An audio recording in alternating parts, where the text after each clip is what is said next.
네, 들으신 것처럼 잠시 뒤 오전 10시 15분에 윤석열 전 대통령의 내란 우두머리 혐의 세 번째 재판이 열립니다. 앞선 두 번의 재판과는 달리 오늘은 법원이 지하 주차장 출입을 불허했습니다. 때문에 포토라인에 서게 될지 주목되고 있습니다. 한편 공천 개입 의혹을 받고 있는 김건희 여사도 검찰이 공식 소환 조사를 통보했는데요. 관련 내용들 임주혜 변호사와 함께 짚어보겠습니다. 어서 오십시오. 네, 안녕하세요. 예, 안녕하십니까. 저희도 앞선 현장에 나가 있는 취재기자 연결해서 짚어본 것처럼 이제 잠시 후 오전 10시 15분이죠. 윤 전 대통령의 내란 우두머리 혐의 세 번째 재판이 열립니다. 아무래도 가장 관심이 주목되는 부분, 이전 재판과는 달라졌던 부분들이라고 해야 될까요? 포토라인의 설치 여부입니다. 공개적으로 출석을 해야 하기 때문인데 그 부분부터 좀 짚어볼까요? 그렇습니다. 오늘 3차 공판 기일이 예정되어 있는데요. 이번에는 윤석열 전 대통령 측에 지하주차장 출입을 허용하지 않았습니다. 이전 1차, 2차 공판 기일에서는 지하주차장을 통해 법원 내부로 이동을 했기 때문에 사실상 이 법정 안으로 들어가는 모습을 우리가 확인할 수는 없었습니다. 하지만 3차 공판 기일에는 이 지하주차장 출입을 허용하지 않았습니다. 사실상 이 지하주차장을 허용하지 않는 것이 더 일반적이다라고 평가도 가능할 것 같은데 그렇기 때문에 오늘 윤석열 전 대통령 측에서는 이 법원 밖에서 차에서 내려서 직접 법원 안으로 걸어 들어가게 되고요. 이 부분에서 취재진들의 어떤 질문에 대답을 하는 그런 포토라인 앞에 서면서 질의응답까지 하는 시간을 가질지에 대해서 관심이 좀 집중되고 있는 상황입니다. 지난번에는 지하주차장을 허용을 했는데 이번은 하지 않은 거잖아요. 뭐 이유가 있었을까요? 기본적으로 이 특혜 논란 같은 부분도 의식을 하지 않았나 이런 이야기도 나오고 있습니다. 이 원래 법원 지하주차장은 일반적으로 이런 피고인들이 사건의 재판에 참석하기 위해 왔을 때 사용할 수 있는 공간은 아닙니다. 하지만 어떤 경호상의 이유라든가 안전상의 측면 때문에 이런 부분 이용이 허용됐던 것이라고 볼 수 있고요. 그 이후에 한 두 차례 정도 공판을 준비하면서 법원에서도 자체적으로 어떤 안전한 관리 측면에 대해서 어느 정도 준비가 되었다고 평가를 한 것 같고요. 그렇기 때문에 오늘은 지하주차장 출입을 허용하지 않고 포토라인 앞에 서게 되는 그런 상황이 연출되게 되었습니다. 저희가 지금 화면을 통해 보여드리고 있는 것처럼 좌측 화면이 이 시각 윤 전 대통령의 사저 앞의 모습이고요. 윤 전 대통령 이제 잠시 후에 출석을 위해서 모습을 드러낼 것으로 보입니다. 그리고 오른쪽은 서울중앙지법의 모습입니다. 지금 윤 전 대통령의 변호인단의 모습으로 보였는데요. 이제 법원 내로 들어가는 모습들도 확인하실 수 있습니다. 계속해서 관련한 질문 이어가 보자면 지난 두 번의 그 공판에서는 취재진의 이제 두 번째 공판이었죠. 법정 촬영 신청이 받아들여졌고 저희가 피고인석에 앉은 윤 전 대통령의 모습을 확인을 할 수가 있었습니다. 영상으로도 공개가 된 상황이고 이번에 공개되지 않게 됐는데 법원에 출석하는 장면까지만입니다. 그러니까 법정 내부의 모습은 이번엔 볼 수 없는 건데 이러한 부분들이 매번 달라지고 있는데 피의자와 법원에서 매번 상의를 하는 겁니까? 어떻게 결정이 되는 겁니까? 좀 더 엄밀히 정리해보자면 지하주차장 출입 같은 경우에는 그러니까 피고인 측, 윤석열 전 대통령 측에서 지하주차장 출입을 허가해달라고 신청을 하고 이에 대해서 받아들여진다면 지하주차장 출입이 가능한 것이다라고 평가할 수 있을 것 같고요. 그렇기 때문에 이후 재판부터는 만약 지하주차장 출입에 대해서 신청도 하지 않는다면 다른 피고인들과 마찬가지로 법원에 직접 걸어 들어가는 모습이 공개될 수밖에 없는 상황이다. 정리해 볼 수 있을 것 같습니다. 한편 이 법정 안의 촬영 같은 부분은 이제 뭐 취재진들이라든가 아니면 언론사 측에서 이 법정 안에 촬영하고 싶다는 신청이 있으면 관련된 재반 규정들에 따라서 과연 어떤 공공의 알 권리 측면이 충족되는가, 법원 내의 어떤 소란 행위 등이 방지될 수 있을 것인가를 판단해서 재판관들이 결정을 하게 되는데 2차 공판기일은 법정 내의 촬영이 허용이 되었지만 이번에는 허용을 하지 않았습니다. 사실상 법정 내에 이 재판의 전 과정이 생중계가 되는 것은 아니고요. 윤석열 전 대통령 측에서 이제 피고인석에 착석하는 모습이나 재판관들이 입장하는 모습, 본격적인 재판이 시작되기 전 단계까지만 어차피 공개가 되다 보니까 이번에는 이 법정 내부까지 촬영을 허가할 실익이 그리 크지 않다고 재판부에서 일단 판단을 한 것이라고 볼 수 있습니다. 이후 절차들은 아마 또 신청이 있다면 개별 사안별로 좀 달라지게 됩니다. 그 말은 또 다음 재판 때는 또 어떻게 바뀔지 저희가 모른다는, 그러니까 지켜봐야 된다는 말씀이시죠? 그렇습니다. 알겠습니다. 자, 지금 저희가 화면을 보여드렸는데요. 말씀을 드린 것처럼 지금 오늘은 이제 지하 주차장으로 내려가지 못합니다. 그렇기 때문에 잠시 뒤에 윤 전 대통령의 모습을 볼 수 있게 되겠고요. 이 포토라인에 서게 될지 여부도 저희가 잠시 뒤에 알 수 있게 됩니다. 지금은 윤 전 대통령의 변호인인 김홍일 변호사가 지금 들어가는 모습을 보실 수 있습니다. 10시 15분에 이제 세 번째 공판이 열리기 때문에 변호인들도 차례차례 지금 모습이 드러나고 있고요. 지금 이 시각 윤 전 대통령 사저 앞에서도 차량이 이제 출발할 것으로 보입니다. 차량 모습이 이미 저희 취재진에 포착이 됐고요.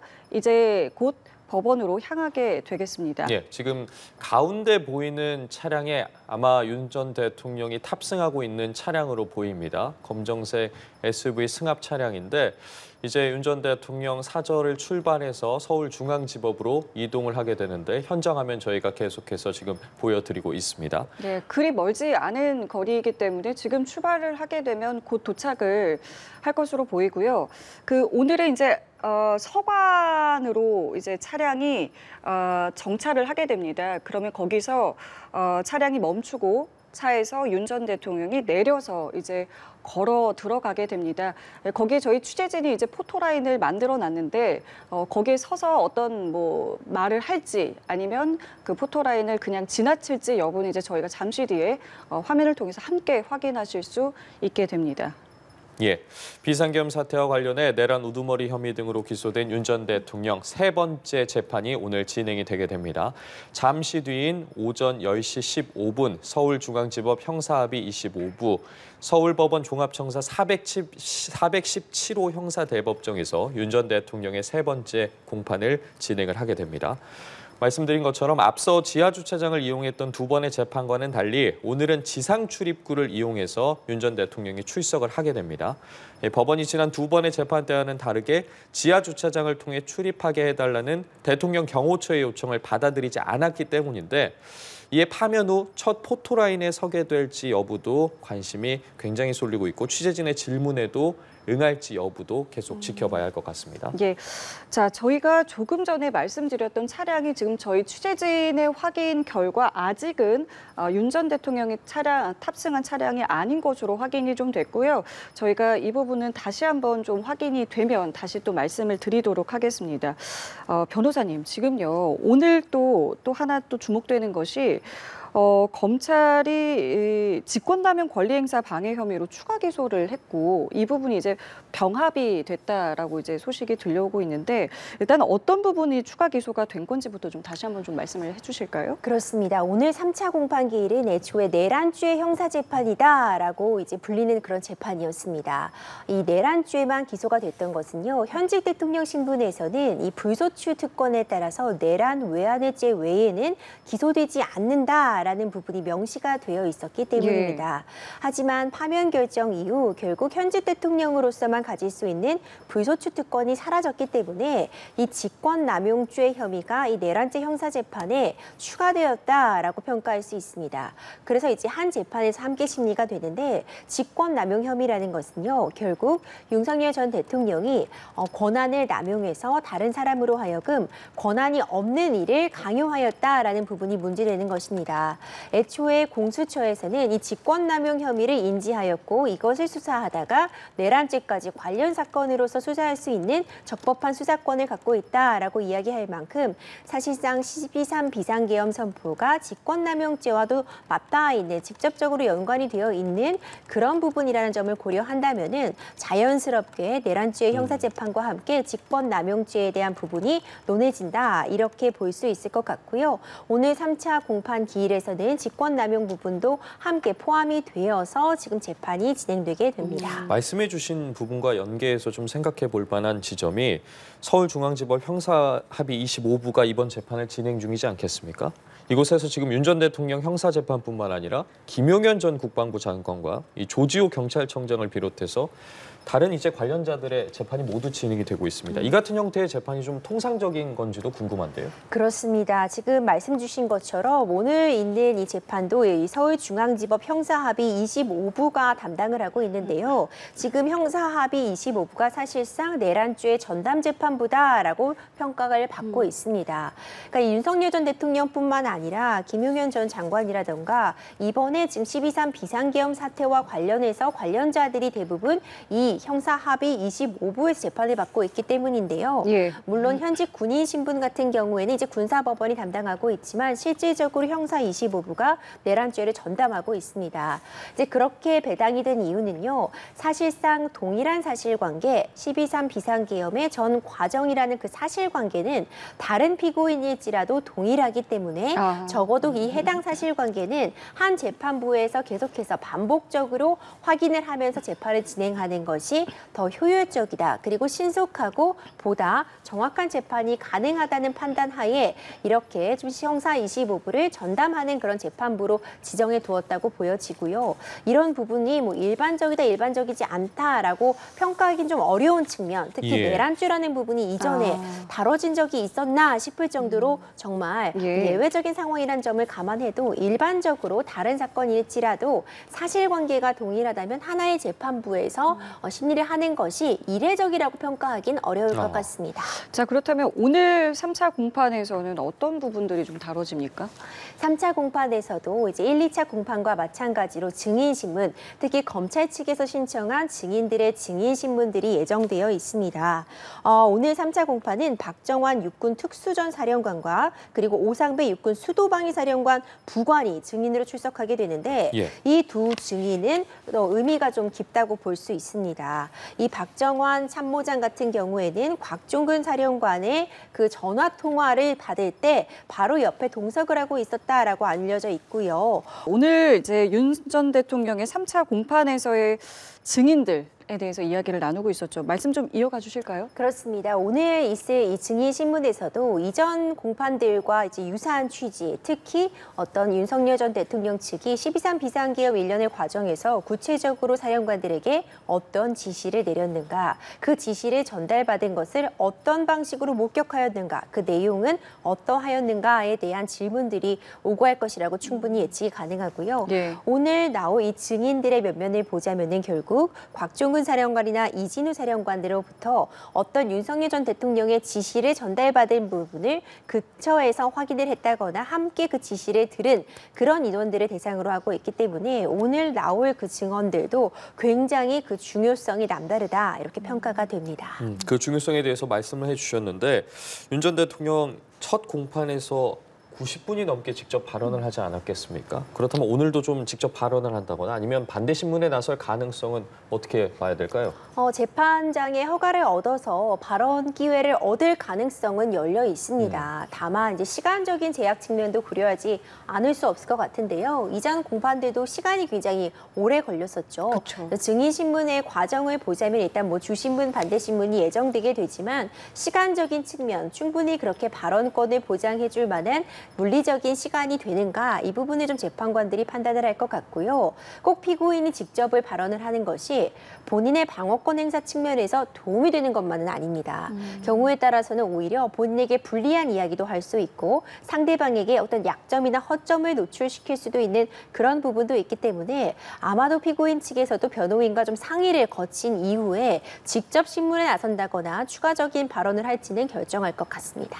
근데 윤 전 대통령 측에서는 지금까지 계속 이 신문의 순서, 그러니까 증인들을 부르는 순서에 대해서도 문제 제기를 좀 하지 않았겠습니까? 이 부분에 대해서는 뭐 어떻게 정리가 된 게 있습니까? 네, 현재로서는 재판부에서 윤석열 전 대통령 측의 주장, 그러니까 증인신문 과정에서 증인을 부르는 순서가 어찌 보자면 검찰 측에서 신청한 증인부터 증인신문이 이루어지니까 윤석열 전 대통령에게 불리한 증언들이 상대적으로 재판 초반에 먼저 나오게 되고 이것은 전체적인 재판 재판 과정에서 유죄의 심증을 갖게 하는 피고인의 이익에 반한다라는 취지의 주장을 하고 있습니다. 하지만 이 부분 지금 현재로선 받아들여지지 않아서 오늘 역시도 검찰 측에서 신청한 증인들에 대한 증인 신문이 이어지게 되거든요.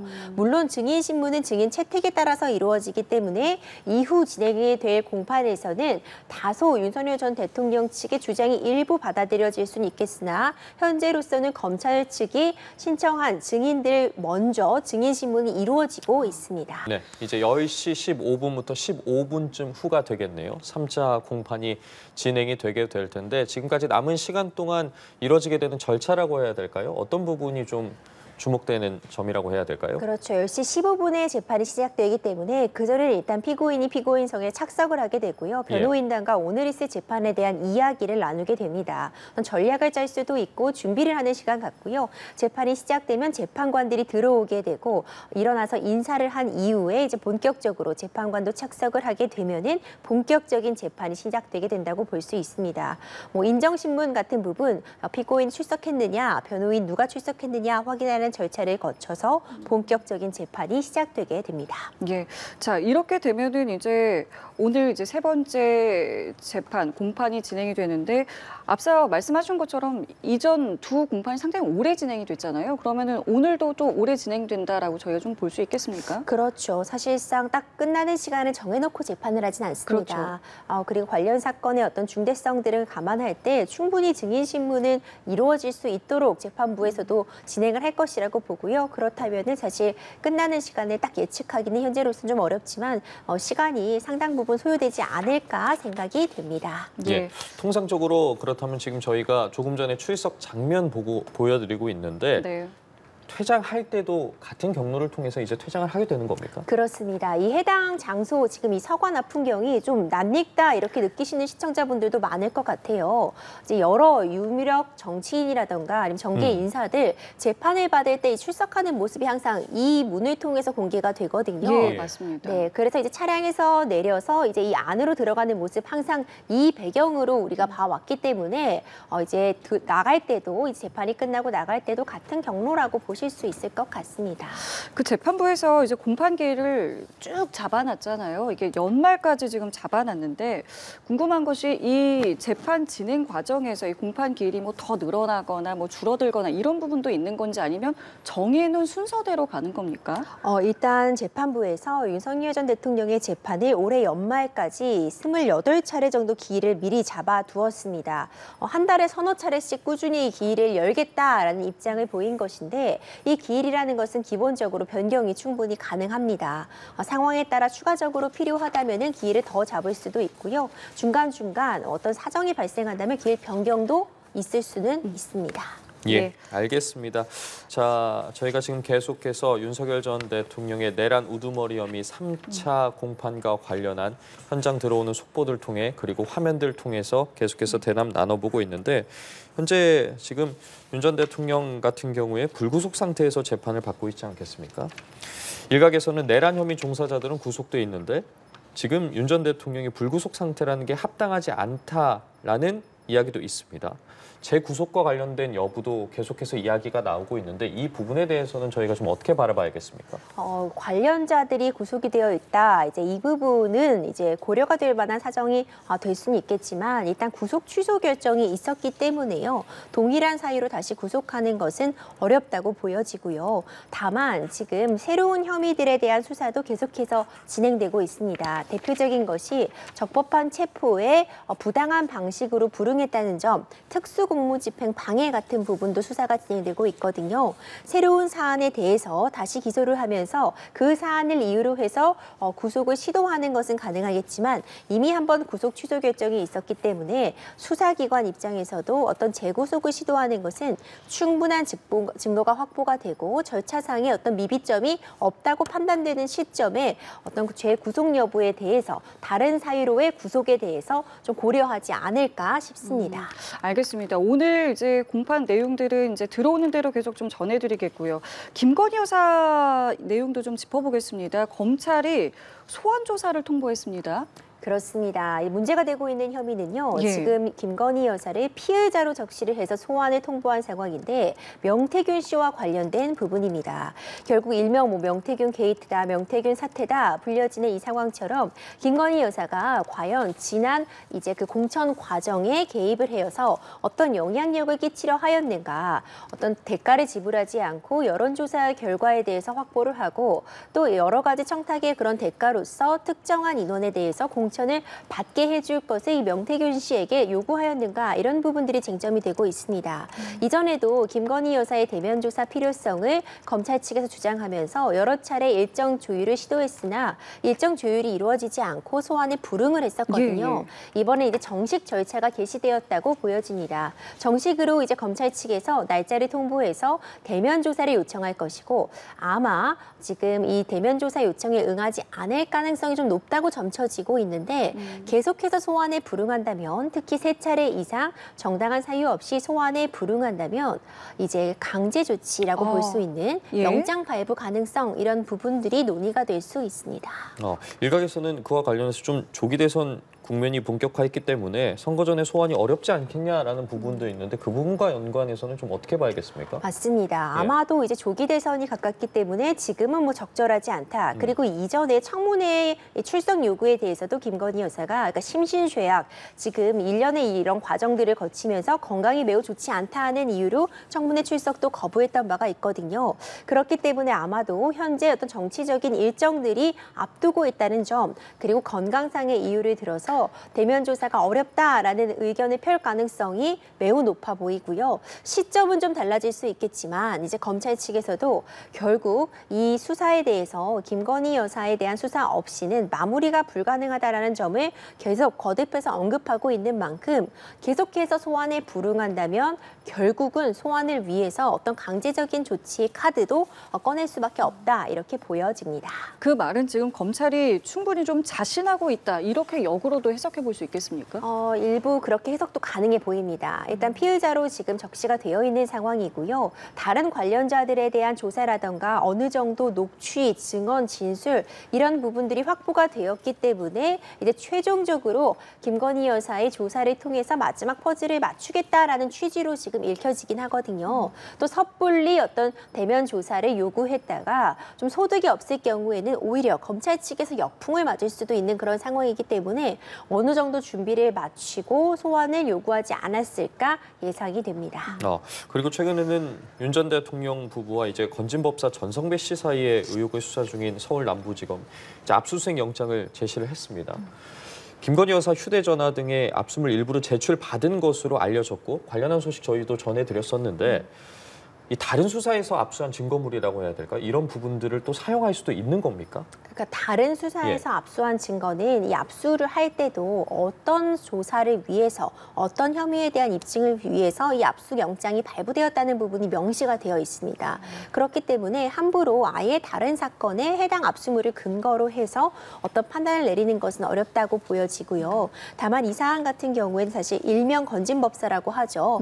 이 전정배 씨와의 어떤 그 의혹 부분들 역시도 지금 김건희 여사가 참고인 신분으로서 지금 조사가 필요하다고 지금 입장을 나오고 있는 상황이거든요. 피의자 신분이 아니라 참고인 신분이라고 할지라도 과연 건진법사가 통일교 전 간부로부터 받았다고 알려져 있는 그 6천만 원 가량의 그 고가 목걸이를 과연 김건희 씨에게 정말 전달하려고 한 것인지 전달이 된 건 아닌지 어떤 의도로 전달했는지 이 부분도 김건희 여사에 대한 수사가 조사가 필요하다는 것이 검찰 측의 입장이기 때문에 다른 사건이지만 머지않은 기간 내에 참고인 신분이든 그 이후의 신분의 변화가 있든 소환을 요구하지 않을까 예측이 되고 있습니다.